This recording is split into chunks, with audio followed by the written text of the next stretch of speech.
இங்க ஜெயில்ல இருந்து தப்பிச்ச 2 முட்டாள் கைதிங்க அவங்களோட கையில போட்டு அந்த செயினை கட் பண்றதுக்காக ஒரு ட்ரெயின் ட்ராக்குக்கு நடுவுல வந்து படுக்குறாங்க.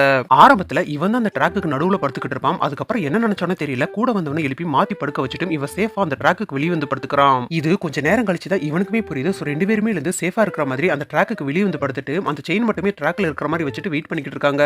அப்போ இவங்களுக்கு பக்கத்திலே ஒரு புதர்ல ஒளிஞ்சுக்கிட்டு இருந்த இன்னொருத்தவன் எழுந்து வந்து இவங்களுக்கு கொஞ்சம் தள்ளி போய் படுக்க சொல்றான். ஏன்னா அந்த ட்ரெயினை நிறுத்துறதுக்காக இவன் ஆல்ரெடி ஒரு பாம்பை செட் பண்ணி வச்சிட்டு அந்த ட்ரெயினுக்காக வெயிட் பண்ணிட்டு இருப்பான். இப்ப இதை தெரிஞ்சதுமே இவனுங்களுமே எழுந்துறாங்க. ஆனா வெறும் 4 ஸ்டெப் மட்டுமே நகர்ந்து போய் திரும்பவும் படுத்துக்கிறாங்க.